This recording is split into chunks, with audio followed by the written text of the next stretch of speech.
Welcome to KTV news Telugu. నా పేరు సుమలత.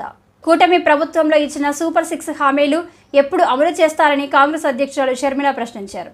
ఆమె ఈరోజు పార్టీ కార్యాలయంలో మాట్లాడుతూ కూటమి ప్రభుత్వం ఇచ్చిన హామీలను వెంటనే నెరవేర్చాలని, లేకపోతే తాము ధర్నా చేస్తామని తెలిపారు. చంద్రబాబు గారు కూటమి కలిపి చేసిన వాగ్దానాలు ఎన్నో ఉన్నాయి. అందులో భాగంగా సూపర్ 6 లో భాగంగా చంద్రబాబు గారు చేసిన వాగ్దానం మహిళలకు ఆర్టీసీ బస్సులలో ఫ్రీగా ప్రయాణం చేసే వెసులుబాటు. మరి చంద్రబాబు గారు నెల రోజులైనా ఈ చిన్న వాగ్దానాన్ని ఎందుకు నిలబెట్టుకోవడం లేదో సమాధానం చెప్పాల్సిన అవసరం ఉంది. ఎందుకంటే సూపర్ 6 లో భాగంగా చంద్రబాబు గారు మహిళల కోసం చేసిన ఈ వాగ్దానం చాలా ప్రాముఖ్యమైంది. ఇది మంచి పథకం కాబట్టే అటు తెలంగాణలో ఇటు కర్ణాటకలో అమలు చేసిన ఈ పథకాన్ని చంద్రబాబు గారు కూడా సూపర్ 6 లో భాగంగా చేర్చడం జరిగింది. మరి తెలంగాణ ప్రభుత్వం రేవంత్ రెడ్డి గారు కాంగ్రెస్ పార్టీ తరఫున ముఖ్యమంత్రి అయిన ప్రమాణ స్వీకారం చేసిన రెండో రోజే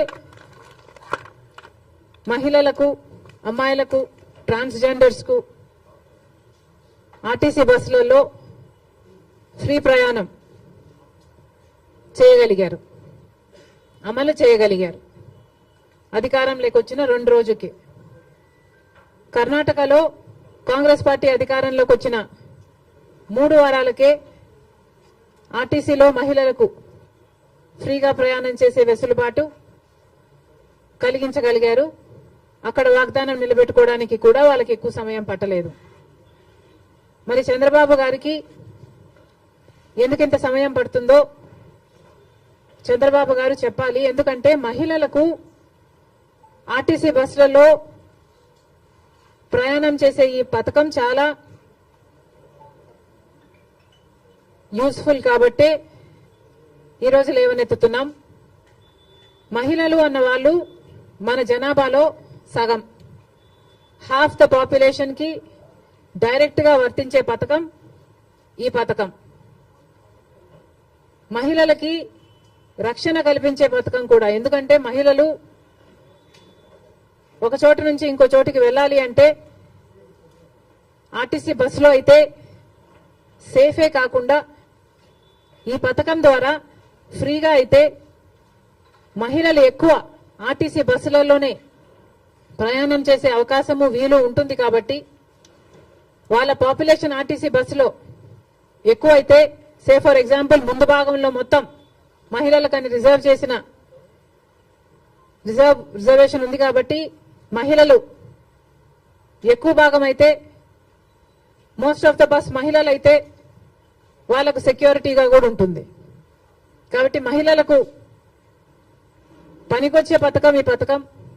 మరి ఈ చిన్న పథకాన్ని అమలు చేయడానికి చంద్రబాబు గారికి ఇంత సమయం ఎందుకు పడుతుందో, దీంట్లో విధి విధానాలు ఏముంటాయో, పరిశీలించాల్సింది ఏముంటుందో మాకైతే అర్థం కావటం లేదు.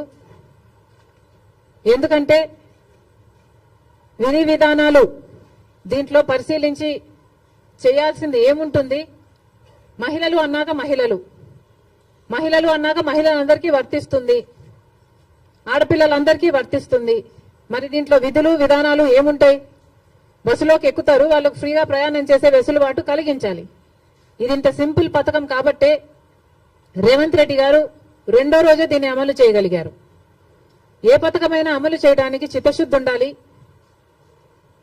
రాజశేఖర రెడ్డి గారికి ఆ చిత్తశుద్ధి ఉంది కాబట్టే రాజశేఖర రెడ్డి గారు ఉచిత విద్యుత్తు అంత తొందరగా మొదటి సంతకంలోనే వాగ్దానం చేశారు. కాబట్టి విధి విధానాలు ఏమీ ఆలోచించకుండా మేనిఫెస్టోలో పెట్టిన అంశం కాబట్టి వెంటనే అమలు చేయడం కూడా జరిగింది.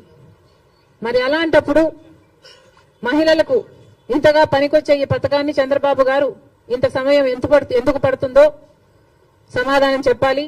ఇవే కాకుండా చంద్రబాబు గారి సూపర్ 6 లో మిగతా పథకాలకు కూడా చంద్రబాబు గారు వెంటనే అమలు చేయాలని డిమాండ్ చేస్తున్నాం. ఈరోజు కొత్తగా నిన్న చంద్రబాబు గారు ఇచ్చిన జియో ప్రకారము అమ్మకి వందనం అనే పథకం, అమ్మకి వందనం అనే పథకంలో చంద్రబాబు గారు వాగ్దానం చేసినప్పుడు